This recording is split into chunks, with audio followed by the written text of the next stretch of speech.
From Lagos, the nation's commercial capital, this is the News at 10. Live from Channels Television. Reporting tonight, Millicent Walker.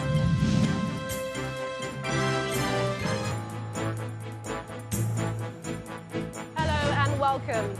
At least 2 people killed as 3 communities come under attack by suspected ISWAP members in Shiroro Council of Niger State as Nigeria Air Force deploys newly acquired fighter helicopters to Niger and Kaduna states. Ordnance disposal building located at Old Secretariat in Ekiti, the Ekiti state capital, reduced to rubble as devices explode, leaving some other government structures damaged. Police in Ondo state promised to reassess and beef up security as residents of Iloluji narrate Thursday's deadly robbery of 2 commercial banks in the town. And soldier goes on rampage in Thailand, killing at least 20 people and injuring dozens more. Plus, we have business and sports.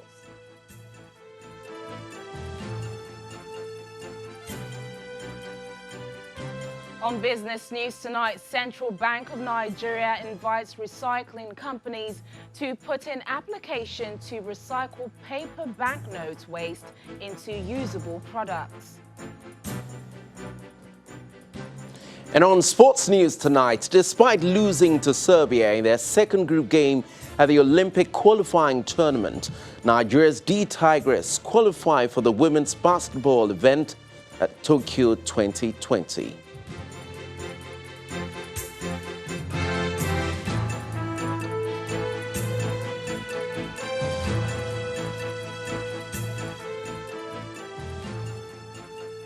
The third issue of insecurity takes center stage once again as 3 communities in Niger State today came under attack by terrorists who swooped on the villages in their numbers. But the Nigeria Air Force appears set to do battle with the gunmen as 2 of the newly acquired fighter helicopters are deployed to the state, as well as Kaduna, just as President Buhari joins other leaders in Addis Ababa to discuss how to silence the guns in Africa.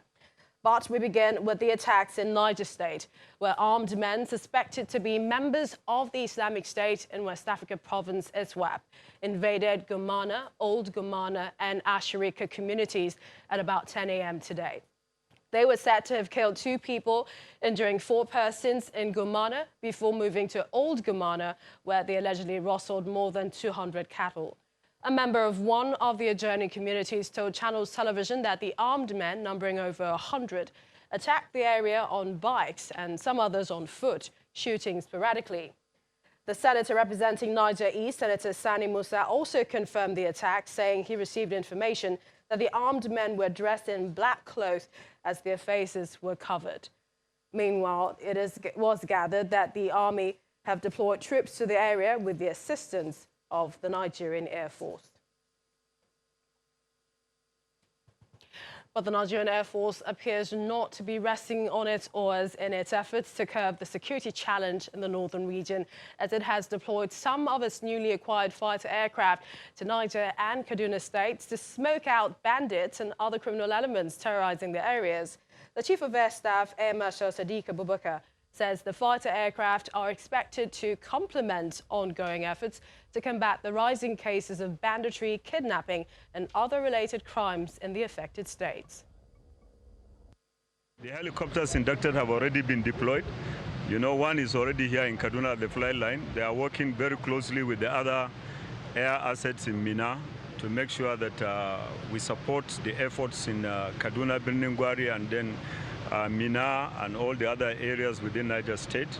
We are working around the clock with other security agencies to ensure that what needs to be done is done to secure the lives of people. 22 aircraft have been inducted, out of which 10 are trainer aircraft. They're here in Kaduna, but they are very, very important. Without training, you can't get pilots to even fly.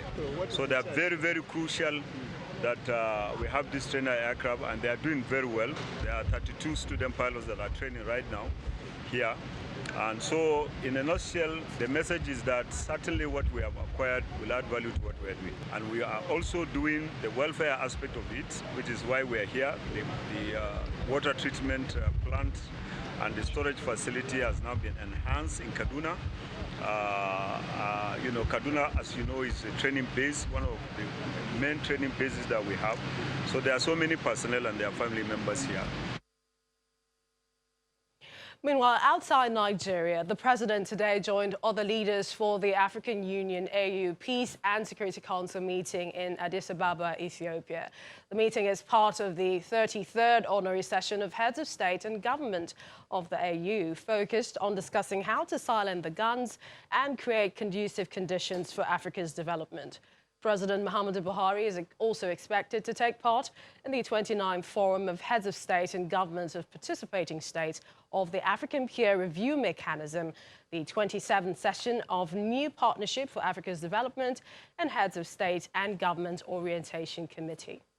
At the end of the meeting, President Buhari is scheduled to begin a state visit to Ethiopia on February the 11th at the invitation of the Ethiopian Prime Minister before returning to the country on the 12th of February.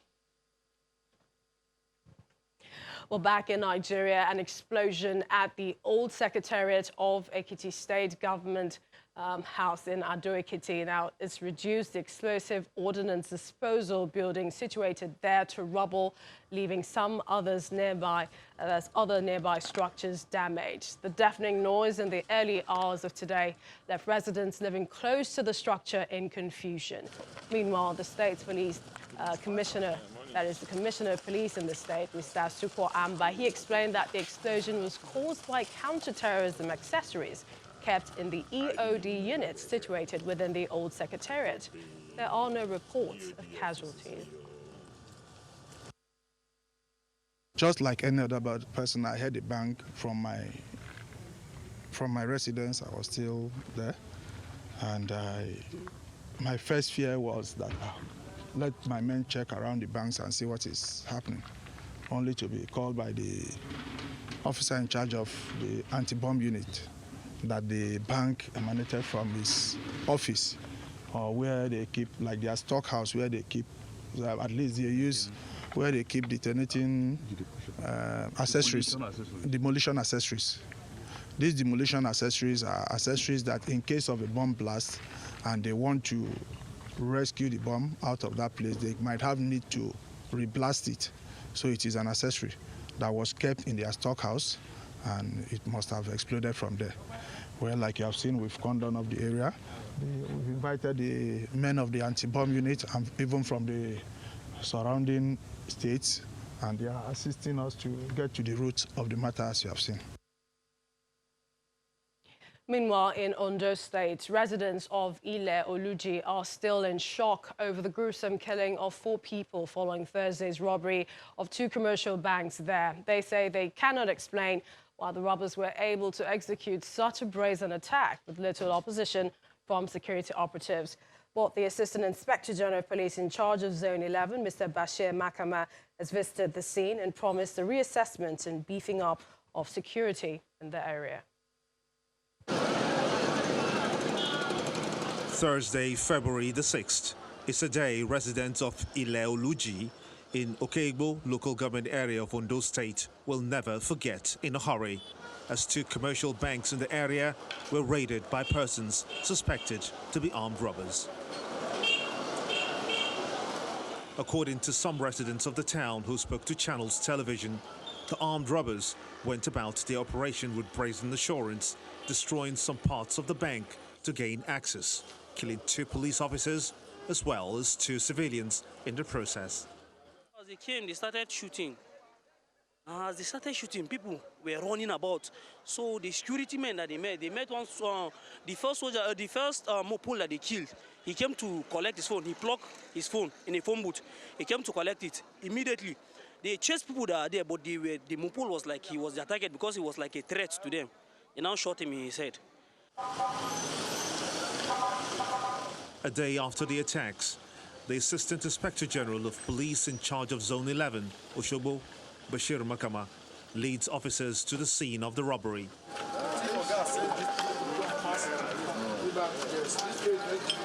After doing the rounds, he says that the police will set up security in the area to ensure that such an ugly incident doesn't happen again. Security architecture of the state will be reassessed. Of course, we will reassess it and know what lapses were there or to improve on whatever that has gone wrong. The traditional ruler of Ileoluji Kingdom expresses sadness over the incident. It will appear the entire security architecture, or better put, policy, national policy, has broken down.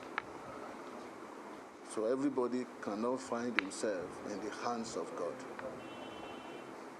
Because for close to 1 year now, there had been red alerts that banks within our domain will be attacked. Normalcy has since returned to the town, but while the people go about their businesses, the need for more security presence cannot be overemphasized. Away from security matters, the federal government has set a 2-month deadline for marketers and dealers in cooking gas to clear out illegal and roadside dealers before the government commences arrests of unregistered retailers. This warning was given at a DPR forum in Abuja for gas retailers, where the agency also announced that an agreement has been reached with the Nigerian Union of Petroleum and Natural Gas Workers to weed out unlicensed dealers before the crackdown begins. Following the gas explosion in Sabon Tesha area of Chikun local government area of Kaduna State on Saturday, January 4, 2020, the Department of Petroleum Resources embarked on a nationwide exercise to ensure that only licensed operators can sell cooking gas. That is our prayers, and This meeting by the Department of Petroleum Resources provides an opportunity for a robust conversation on the issue of safety in the sector. We are here to reassure new and existing businesses, but let me reiterate the core we always make to stakeholders, which is to comply with established regulations and guidelines, especially as regards safety in your various operations, considering that downstream sector still account for a disproportionate high share of safety incidences and fatality in the entire oil and gas industry. The department may not hesitate to use every regulatory tool at its disposal, including wielding the big stick to ensure compliance. Across the country, the exercise led to the closure and arrest of several unlicensed retail outlets. In the FCT, 26 illegal liquefied petroleum gas filling stations and 22 unlicensed retail outlets were shut down during the operation. 22 persons were also arrested during the exercise. But some of the retailers are gradually returning to the operations, and the department is giving them 2 months to meet safety standards. We are going to give them 2 months to talk to their members, the danger of not registering, the danger of just coming to the green area or anywhere they find themselves. They will just put a skid or a cylinder to start selling. So they agree with us that they are going to talk to their members. They will come and register, and we'll have to, when they come, we'll look at it very, very, very objectively because of the location. We cannot just give them site suitability anywhere. We have identity card. We have means of identifying our members. And those who are not our members, our agreement with DPR is that they will be reported to DPR, who will eventually get most of them off the street if we cannot do it alone. The plan is that all roadside gas retailers should be cleared, while gas filling stations are expected to embrace safety standards.